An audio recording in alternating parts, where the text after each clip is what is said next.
आगे अगारिशम, अगारिश्व, अगारिश्म हैं। यहाँ पर अगारित, अगारिष्टाम, अगारिष्टाम में वृतोवा दीर्घ कर दें आलोक, वृतोवा बोलिए,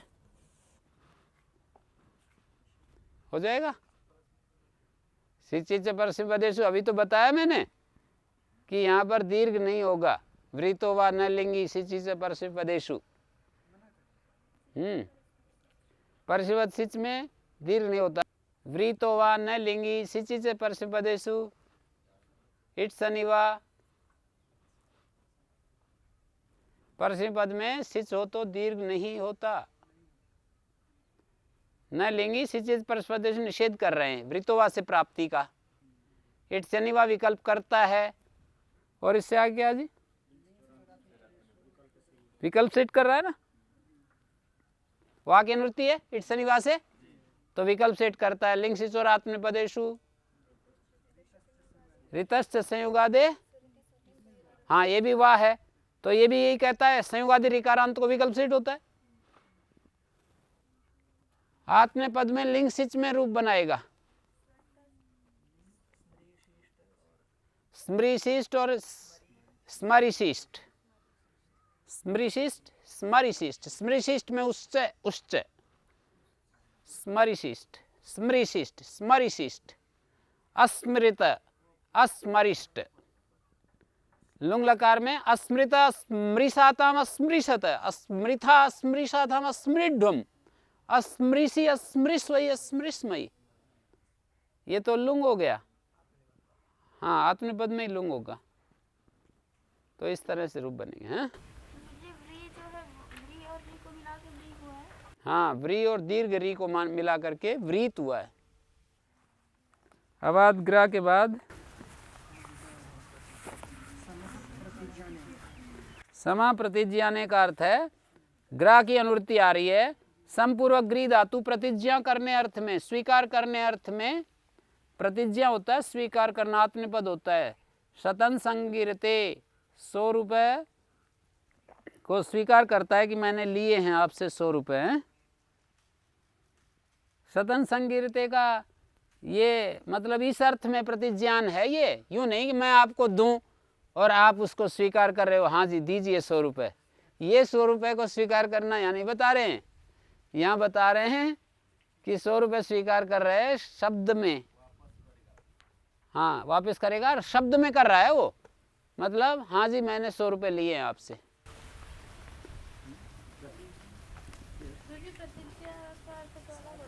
प्रतिज्ञान का अर्थ होता है स्वीकार करना।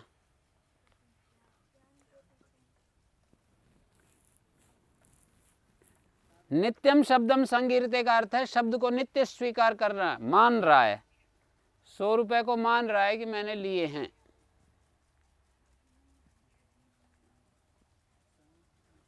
नित्यम शब्दम संगीर्ते, शब्द को नित्य मानता है। एक होता है नैयायिक लोग जो है शब्द को अनित्य मानते हैं, वैयाकरण नित्य मानते हैं। वैयाकरण और मीमांसक शब्द को नित्य मानते हैं, न्याय वैशेषिक वाले शब्द को अनित्य मानते हैं। ध्वनि जो होती है ना उसको शब्द कहते हैं वे, जो हमारे मुख से ध्वनि निकलती है ना, तो ध्वनि जो है उच्चरित होती है नष्ट हो जाती है, इसलिए वो अनित्य है। और वैयाकरण मीमांसा कहते हैं कि ये ध्वनि तो नष्ट हो जाती है ठीक है, पर ये ध्वनि कुछ एक शब्द को इशारा करके जाती है। ये ध्वनि जो है किसी एक फिक्स शब्द की तरफ इशारा करके जाती है। जैसे हमने बोला गो, तो ग और ओ ये तो ध्वनि जो हमारी जिह्वा से उच्चरित हुई, लेकिन ये ध्वनि गो एक इस शब्द को हमारी बुद्धि में छोड़ जाती है, तो हमारी बुद्धि में जो गो एक शब्द बैठा हुआ है ना वो नित्य है। अर्थ भी नित्य है। गो अर्थ का मतलब होता है गो प्राणी जो, या गो का अर्थ इंद्रियां, या गो का अर्थ सूर्य की किरणें, या गो का अर्थ वाणी, या गो का अर्थ पृथ्वी, गो का अर्थ धनुष, जो भी, तो वो अर्थ भी नित्य है। और गो ये शब्द भी नित्य है, और शब्द और अर्थ का जो संबंध है वो भी नित्य है। ध्वनि तो उच्चरित होती है, नष्ट हो जाती है। ध्वनि रूप शब्द अनित्य है, इस तरह से बताते हैं। जिससे अर्थ का बोध होता है वो स्फोट होता है ना। बुद्धि में जो अर्थ को प्रकाशित कर रहा है ना, मैं शब्द बोलता जा रहा हूं और आपके मस्तिष्क में कुछ न कुछ अर्थ क्रिएट होता रहता है, अर्थ बनता रहता है। तो ये शब्द ही तो अर्थों का संकेत कर रहे हैं। न्याय दर्शन में सूत्र है, साध्य निर्देश प्रतिज्ञा, साध्य का निर्देश करना प्रतिज्ञा है। कोई कहे कि शब्द नित्य होता है, ये प्रतिज्ञा है। आप कोई भी बात लेकर के चलेंगे, आप कहोगे जी मैं तो ऐसा मानता हूं, तो ये आपकी प्रतिज्ञा होगी। मैं कहूंगी मैं तो ऐसा मानता हूं, तो ये मेरी प्रतिज्ञा होगी। जिसको हम सिद्ध करने जा रहे हैं वो साध्य होता है। सिद्ध किसको करेंगे? जो मैं कुछ बोलूंगा वो सिद्ध करना पड़ेगा ना। आप जो बोलोगे आपको सिद्ध करना पड़ेगा, मैं जो बोलूंगा मुझे सिद्ध करना पड़ेगा। आपके बोले हुए का उत्तरदायित्व आप पर है, मेरे बोले हुए का उत्तरदायित्व मेरा है। मैं यूं कहूं वेद नित्य है, तो मैं ये जो बोल रहा हूं ये मुझे सिद्ध करके दिखाना पड़ेगा। तो ये साध्य शब्द उसी अर्थ में प्रयोग हो रहे हैं, इसमें नित्य है। हैं? गो हम बोलेंगे तो वो गो जो अर्थ है उसको, यही गो शब्द उसका अर्थ देता है, उसमें नित्य है। और नित्य का मतलब है कभी हमें नहीं पता चला कि कब चालू हुआ था ये व्यवहार, सदा से पीछे चले आ रहा है। और मीमांसक वैदिक शब्दों को तो नित्य ही मानते हैं ना। अग्निमीळे पुरोहितम ऐसे ही हैं बिल्कुल सदा से। तभी तो वो जो है ये सिद्ध कर पाएंगे इन शब्दों के द्वारा। जिसका संकेत हो रहा है वो भी ये ऐसे काल्पनिक चीज नहीं है वो। पहले पहले विद्यार्थी के मन में या सभी साधकों के मन में यही तो आएगी। अब ये कभी ऐसे ही बस केवल कल्पना ही से बना रखे हो ये व्यवहार। हर एक सृष्टि में जब जब वेद पैदा होगा तो अग्नि में। हाँ, मीमांसकों का तो ऐसा ही मत है कि शब्द नित्य हैं। वैदिक शब्द जो है ना कभी नष्ट नहीं होते हैं। ऐसा मानते हैं मीमांसक। अब आप उनकी मान्यता को आप कितना विश्वास कर रहे हो नहीं कर रहे हो तो आपके ऊपर है। उनका तो पक्का ऐसा ही विश्वास है। अब देखिए, प्रतिज्ञानेति किम संगिरति ग्रासम। प्रतिज्ञान अर्थ नहीं है, ग्रास को निगलता है। उदश्चरा सकर्म का शेषात कर्तृ परस्मै पदे प्राप्ते उत्पूर्वात चरते सकर्मक क्रियावचनाद आत्मनेपदम भवति। उत्पूर्वक चर धातु सकर्मक क्रिया हो ना तो गेहम उच्चरते, कुटुंबम उच्चरते, गुरुवचनम उच्चरते। इसका अर्थ है घर का उत्क्रमण करके जा रहा है। सारे घर वाले रोक रहे थे, बोला नहीं मैं तो सन्यासी बनूंगा, तो कुटुंबम उच्चरते, सारे कुटुंब का उल्लंघन करके चल दिया। हाँ, उल्लंघन करके जाता है।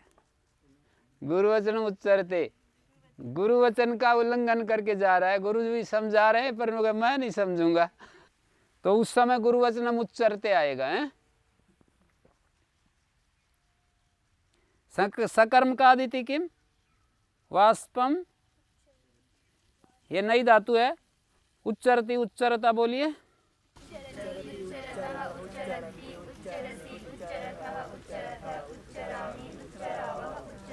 आत्मनेपद उच्चरते, लिट लकार बोलिए। लिट लकार उच्चेरे उच्चेराते उच्चेरी रे अते कल मध्य नादे सादेर लिटी।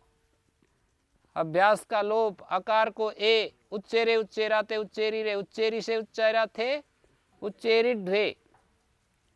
उच्चेरी ढ्वे या उच्चेरी ध्वे दो रूप बनेंगे। विभाषेटा उच्चेरे उच्चेरी वहे उच्चेरी महे। उच्चरिता उच्चरिष्यते, उच्चरताम उच्चरेताम उच्चरंताम उच्चरस्व उच्चरेथाम उच्चरध्वम उच्चरई उच्चरावहई उच्चरामहई। हाँ, उदचरत बोलिए।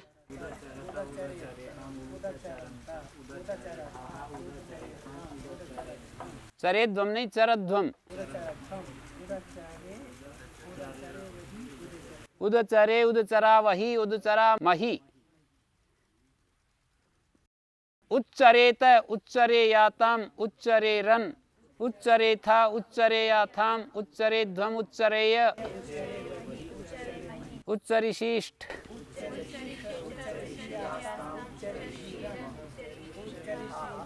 शीयास्थाम उच्चरिशीध्वम शीध्वम उच्चरिशीध्वम उच्चरिशीध्वम उच्चरिशीय। हाँ जी, लुंग लकार बोलिए। उदचरिष्ट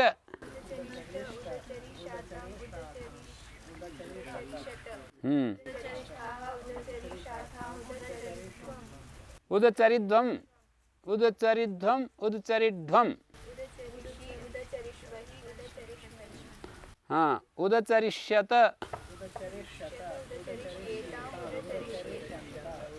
उदचरिष्यत उदचरिष्येताम उदचरिष्यन्त उदचरिष्यथा उदचरिष्येथाम उदचरिष्यध्वम।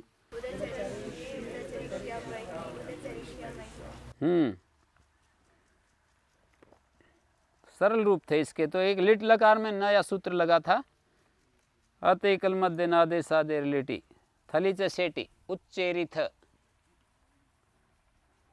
जैसे लिट नकार में परस्मै पद में बनाएंगे तो चचार चेरतु चेरु चेरिथ चेरथु चेर चचार चचर चेरीव चेरी में।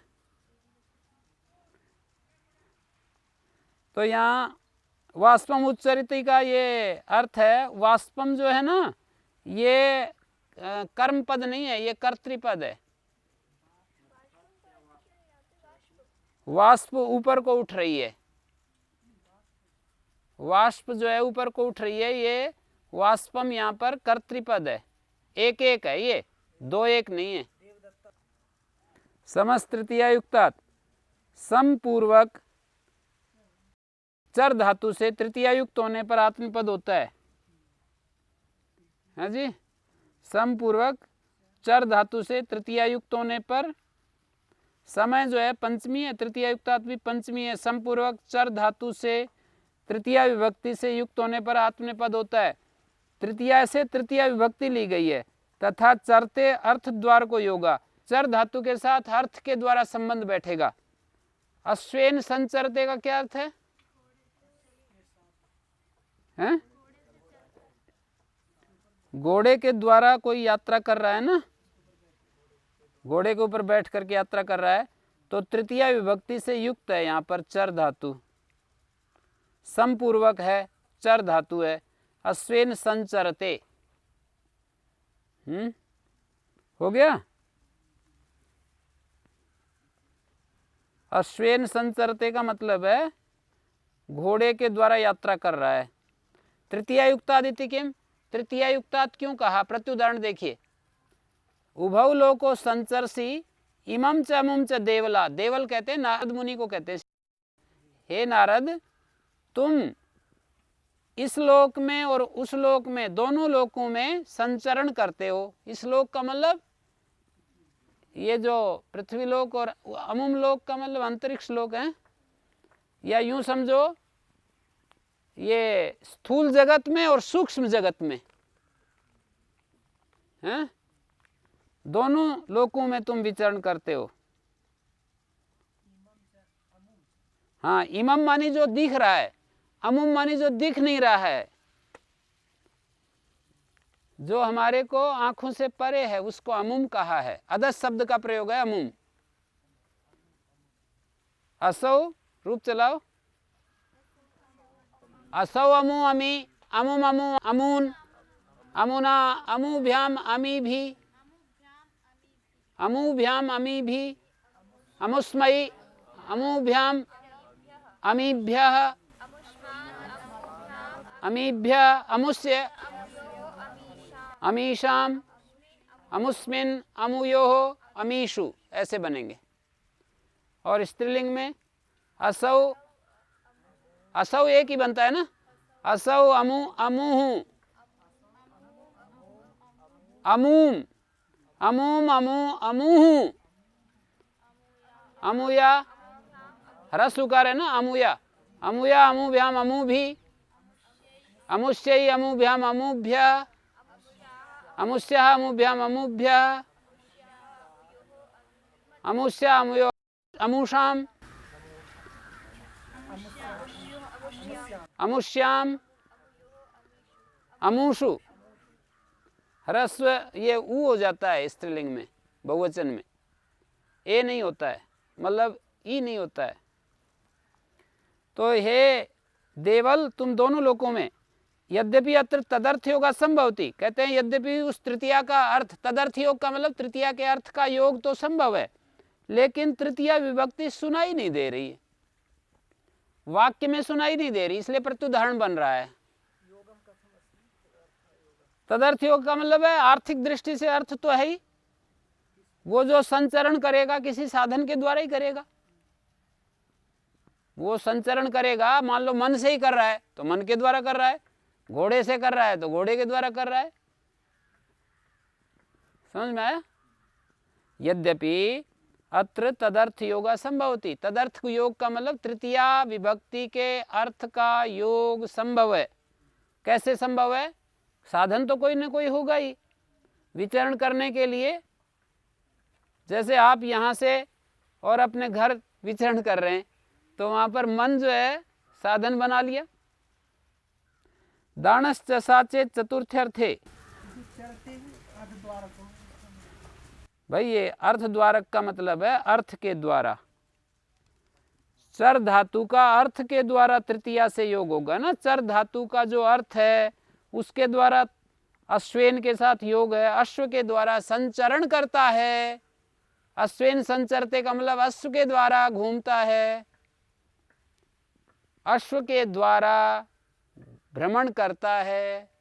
तो यहाँ पर तृतीया जो अश्वेन है, तृतीया अर्थ योग का मतलब है तृतीया विभक्ति के चरतेर अर्थ द्वार को योगा।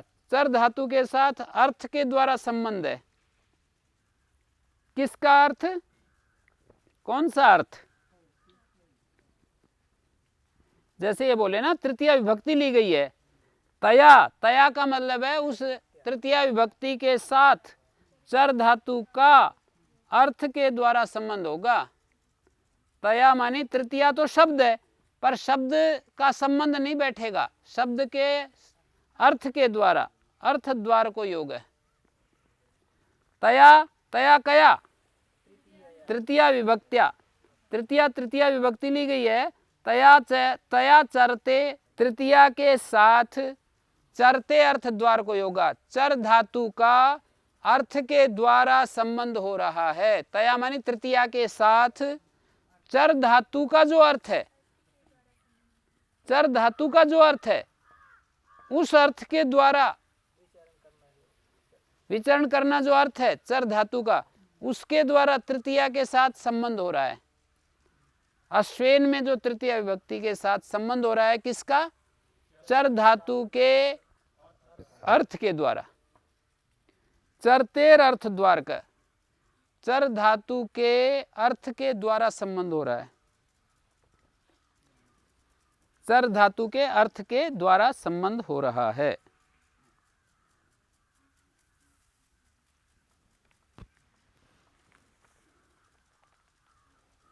कोई यूं कह सकता है ना, आपको ये प्रश्न ये उठ सकता है, आपसे कोई पूछे कि भाई तृतीया तो शब्द है, तृतीया तो शब्द है, तो उसके साथ धातु का संबंध तो बैठेगा नहीं, क्योंकि तृतीया जो होती है, तृतीया तो शब्द है और धातु का संबंध शब्द के साथ तो होता नहीं है। ये बात क्यों कहनी पड़ रही है?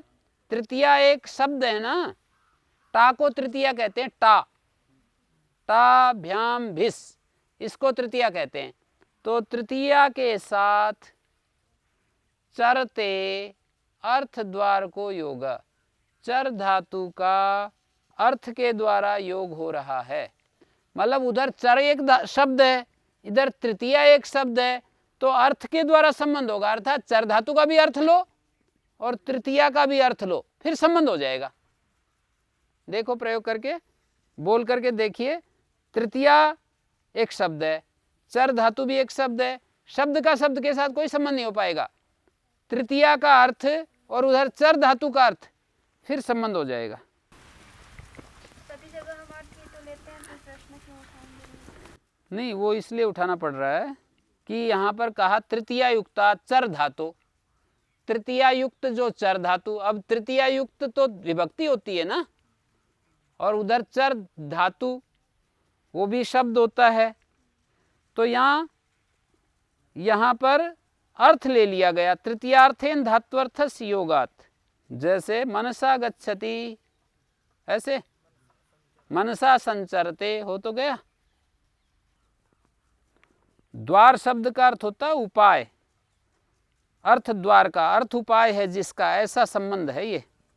इसको गौण संबंध कहेंगे, क्योंकि मुख्य संबंध तो धातु यहाँ पर हो नहीं पाएगा, गौण रूप से संबंधित हो रही है।